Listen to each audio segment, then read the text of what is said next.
Madness at the Darkmoon Faire is coming out tomorrow, but we still gotta review the neutral cards. Rather than starting off with some of the boring stuff, let's just jump right into the old gods. First up, we have Cthulhu the Shattered.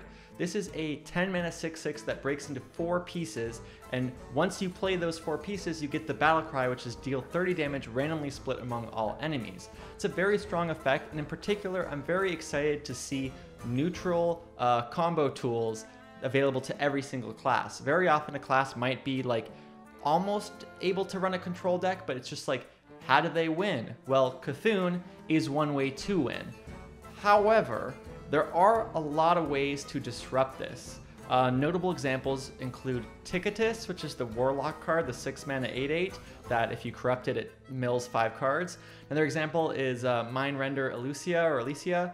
That is a card that has just been very strong in Priest, and I don't expect it to go away anytime soon.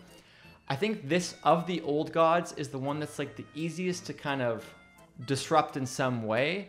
And while the effect is quite strong, and I still can kind of see it being weaker because of that. So I'm going to give this a 3 stars because of how kind of easy it is to disrupt it.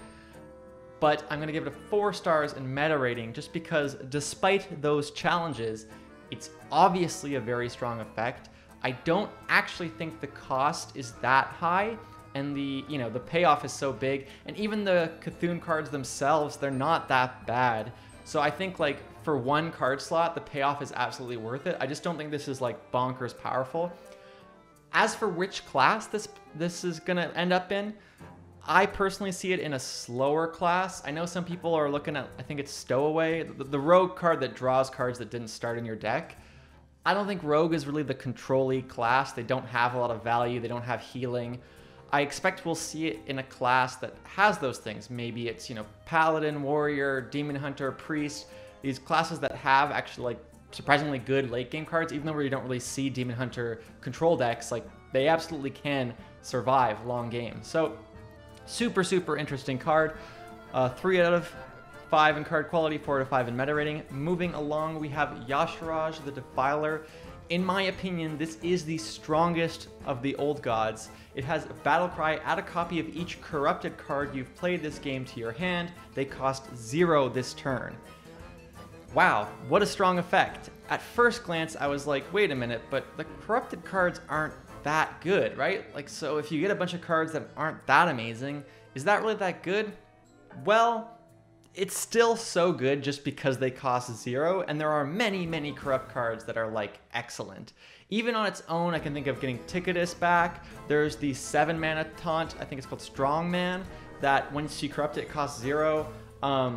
There's corrupted cards you want to play, basically. There's even an OTK and Shaman where you can play the 4 mana card that deals damage, and you repeatedly play it over and over again with your doubling Battlecries, and I think it does 32 damage. So it's such a strong card, and the condition is so low. All you have to do is just play corrupt cards, and some of them are good, and making them cost 0 is basically like you play a 10 mana card, and maybe you win the game if it's an OTK, or maybe you just recover a ton of tempo, or get a bunch of big minions out all at once. Sounds very good to me. I can think of a lot of ways for this to be used. I see it in Warlock, I see it in Shaman, whether or not that's a meme deck. One of those decks will be tier 1 without question. This is a 5 across the board, super strong. Moving along, we have Yogg-Saron, Master of Fate. This is another very, very solid card. It's a 10 mana 7/5, just like Yogg was before. And if you cast 10 spells this game, spin the wheel of Yogg-Saron. I'll have the effects that creates on screen now. They're all good. There's a 5% chance to get the Pyroblast effect, where it just alternates Pyroblasts until one hero dies. I think we're absolutely going to be seeing that in some kind of Grandmasters game, and it's going to be kind of sad. I'm not sure how I feel about that, but overall, I think this is a very strong card. 5 out of 5 in card quality, and I think a 4 out of 5 in meta rating. I don't think this is going to be as good as Y'Shaarj in that I think it'll be in a tier 2 deck, but maybe it isn't defining a tier 1 deck. Last but not least, we have N'Zoth, God of the Deep. This is a 10 mana 5/7 that resurrects a friendly minion of each minion type, so it kind of pushes you into a menagerie type of build. I think this one is also okay. Obviously, it's a very high value card, and when you look at cards like this, you always got to think, well, it's 1 card slot, and it might just like win you the game when you play it. So it's a win condition for decks that might be missing a win condition. But it's not like blowing me away with its strength. I think there's a lot of situations where you play this and it's okay, and maybe it forces you to run cards that you wouldn't otherwise run. I think it's absolutely going to be good, but I don't think it's like, of the 4 gods, like this and Cthulhu feel weaker, definitely. So I'm going to give this a 3 out of 5 in card quality and a 3 out of 5 in meta rating. I think some decks will run this, but it'll be like a optional card. Like if you want some extra value, you think there's more control stuff in the meta, you play this. If you're more worried about aggro, maybe this is one of the cards you cut. So 3 across the board. With the old gods out of the way, we have the 1 mana 1/3 Safety Inspector. This is a Battlecry that shuffles the lowest cost card from your hand into your deck, and then you draw a card. Some people are pretty excited about this. I think a 1 mana 1/3 neutral card is generally a fairly good stat line, and certain decks will find use for it. But what I don't like about this card is that it shuffles the lowest cost card from your hand into your deck, which means if, for example, you had a 1, 2, and 3 in your hand, you play this as the 1, and it shuffles the 2 that you have into your hand, and then maybe you draw a card and it isn't the card you want to play on curve. So it kind of disrupts your mulligan in a way that you might not like. Maybe I'm overvaluing how disruptive that actually would be, but I can see a lot of situations where you play the 1 cost card on 1 and then it takes away your turn 2 play.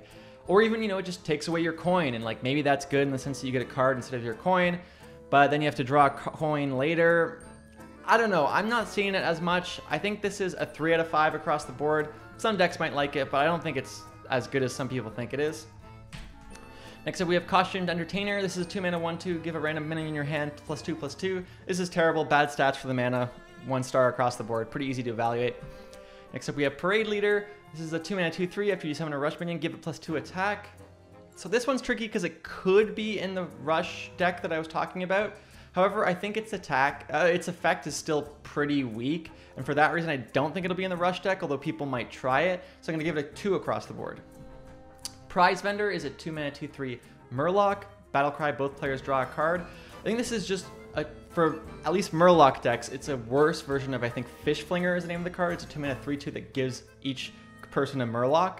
This is like, both people get a card, and the good thing about Fish Flinger is that you get a Murloc and you want Murlocs because you're a Murloc deck, and your opponent gets a Murloc and they don't want Murlocs. But here, your opponent gets a card, and they want cards because they're good, you know? So I don't see this working in a mill deck either right now, and for that reason, like that's kind of where Cold Light Oracle worked before. This is obviously very similar, although you only draw 1 card.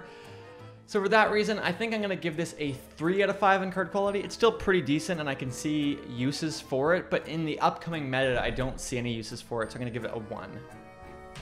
Moving along, we have Rock Rager. This is just another bad Rager. 2 mana 5/1 is not worth running. 1 star across the board. Showstopper. This is 2 mana 3/2 Deathrattle, silence all minions. On the surface, it seemed interesting. At first, I was like, oh, that sounds quite good.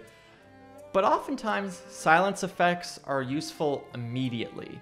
You don't want to play a Showstopper when you have to clear a taunt, or when they have a huge buffed Silverhand recruit with a bunch of Librams, and think, well, I hope I can kill this soon so I can silence that thing. Why not just run Ironbeak Owl? It seems way better. So I don't really see this succeeding, and for that reason, I'm going to give it a 2 out of 5 in card quality and a 1 out of 5 in meta rating. Next up, we have Wriggling Horror. This is a 2 mana 2/1 with Battlecry, give adjacent minions +1/+1. It's very similar to Fungalmancer, which was a 5 mana 2/2 that gave +2/+2. I think this card is good. I think you'll see it in some aggro decks. I think one of the weaknesses to some degree is that you play a 1-drop, and then if you play it on curve, you're only buffing, you know, another card. So it's basically a 3/2. But, you know, maybe you're buffing a card that you really want to buff because it scales well, like maybe a Murloc Tidecaller, I think it is, the 1/2. I always forget the Murloc names. So I think this is good. I think I'm going to give it a 4 out of 5 across the board. It's quite strong. Very good card. Banana Vendor, 3 mana 2/4, add 2 bananas to each player's hand. You know, it could be used in kind of a mill strategy if you really had no ways to interact with your opponent's deck. Maybe this is to disrupt Cthulhu or something. But I think most of the time you have other alternatives. So for that reason, I'm going to give it a 2 stars in card quality and a 1 out of 5 in meta relevance. Darkmoon Dirigible. This is a 3 mana 3/2 Divine Shield, slightly better than Scarlet Crusader. And then Corrupt, you get it Rush, but I think by that point it's too slow. So for that reason, I think I'm going to give it 1 star across the board. There's the corrupted version. Next up, we have Darkmoon Statue. Kind of the same idea. It's just too slow. I'm going to give it 1 star.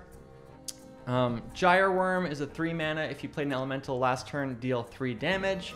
I think that's a pretty good effect. I'm not sure if you run it. The way I'm imagining some of the elemental decks is that they actually don't run that many elementals because of how strong the confectionery thing is, and I'm mostly seeing it in Mage, obviously. So I think this might be like a 1 of in that deck, and for that reason I'm going to give it 3 across the board. It's pretty decent. Inconspicuous Rider is a 3 mana 2/2 that casts a secret from your deck, which if you're comparing it to something like Kirin Mage, it's quite a bit better because even though the stat line is worse, it's casting it from the deck. However, I don't see Secret Mage working, and I still am not sure I'd see this in Secret Hunter, but we might see it. So I'm going to give it a 4 out of 5 in card quality because this is a good card. And then maybe a 3 out of 5 in meta relevance as like maybe you run 1 in Secret Hunter, or maybe even Highlander Hunter, right? Like it's not too bad if you're already running secrets. Kathir Ritualist, it's a 3 mana 4/4 taunt that gives the opponent a random 4-cost minion, which is incredibly bad. I don't know if you'd even run a vanilla 3 mana 4/4 taunt. It's obviously like good stats for the mana, but then the downside is terrible. 1 star for sure. Circus Amalgam. We saw Nightmare Amalgam in the past, and that was a pretty good card despite being just a 3 mana Spire tank essentially. I think this will have similar benefits. You know, the stat line's basically a Chillwind Yeti with a taunt. And, you know, it's good for a variety of decks. It's good with the N'Zoth decks because it's a taunt, so it's defensive. You know, the flexibility, it might be in a Murloc deck, etc. I don't think it's amazing, but I'm going to give it 3 out of 5 across the board. Circus Medic. It's a 4 mana Battlecry, restore 4 health, and it's a 3/4, and if you corrupt it, it's deal 4 damage instead. So this is that one that would be in that Shaman OTK deck with Yashiraj. I could see that working, honestly, and maybe it's like tier 3. So for that reason, I'm going to give this a similar effect with 3 across the board. I think, you know, dealing 8 damage with a double Battlecry is very, very strong, and if you can get 4 of them, like, even better. But other than that, I don't really think you'd run it for the healing, and a control deck that wants the healing, you're going to corrupt it, and then you're not going to get the effect that you wanted anyway. There it is. Fantastic Firebird is a 1 across the board. The stats are just not enough for the mana. Knife Vendor, deal 4 damage to each hero. This is kind of good in an aggro deck that wants to sort of smork them down. However, in aggro mirrors, the cost might be too high, and I think there are, you know, a lot of good cards in Standard right now. So for that reason, I'm going to give this a 3 out of 5 in card quality. I could see some deck maybe liking it, but a 2 out of 5 in meta relevance. I think people will try it and realize the cost is too great. Derailed Coaster. This is a 5 mana 3/2 with Battlecry. Summon a 1/1 rider with Rush for each minion in your hand. This could work in the Rush deck with ETC. I don't think that's likely. Where I'm kind of interested in it is like in an Evolve Shaman list. You know, you could use the 5 mana weapon to evolve all the 1/1s that you get. Might work. I think this has a couple uses, and as to whether or not it works with those, harder to say. I think it's a 3 to 5 in card quality. I'm going to guess those things don't work, and I'm going to give it a 2 out of 5 in meta relevance, but this one could surprise me. Carnival Clown. This is a 9 mana 4/4 taunt with Battlecry. Summon 2 copies of this, and when you corrupt it, you fill your board with copies of this. So it goes from being a 9 mana 12/12 taunt across 3 bodies to just, you know, a full board of 7 different 4/4s. That's quite good if you're able to corrupt it, and where I get kind of interested is in classes like Druid that are able to do that, or maybe Warrior. Plus, at 9 mana, you know, 3 separate bodies that you have to break down, assuming you don't have an AoE like Flame Strike, is not bad. So, you know, Carnival Clown also kind of hard to evaluate. I feel like I'm going to give it 3 out of 5 across the board. I think it's good. I'm not sure if you'll see a ton of it. Claw Machine. This is a 6 mana 6/3 with Rush, and it has a Deathrattle where you draw a minion and give it +3/+3. I think the stats for the mana are pretty decent. I think it's a mech, and since it has Rush, you know, maybe you see it in a N'Zoth list. I'm not really sure. I think I would give it a 3 out of 5 across the board. You know, it's okay. Strongman is a 7 mana 6/6 where when you corrupt it, it costs 0. I think that's really good in Druid specifically. I think Druid wants to run that. When they play the 10 mana spell, it corrupts it and buffs it. That's great. Assuming that's how it works, it would be kind of crappy if it buffed it and then it corrupted it and removed the buff. But even if it did that, you'd still get a 0 mana 6/6 taunt, which is probably worth running. And Druid has a lot of other costly spells. So I could see this in Druid, and for that reason, I'm going to give it a 5 out of 5, and I could see it in other decks too because of Yashiraj. So good card for sure. 5 out of 5 across the board. This is the 5 mana Optimistic Ogre with a 50% chance to attack the correct enemy. 5 mana 6/7, obviously a decent stat line, but I think the downside is just too big. So I'm going to give this a 1 out of 5 across the board. Next up we have 2 mana Horrendous Growth. This is a 2 mana 2/2 with Corrupt, gain +1/+1, and you can corrupt it pretty much endlessly. Not pretty much endlessly, you can corrupt it endlessly. I think this card is interesting. There's an argument that you play this in a control deck and you corrupt it a couple times and then have a swing turn where you maybe play an AoE and then do this. And that actually sounds decent to me.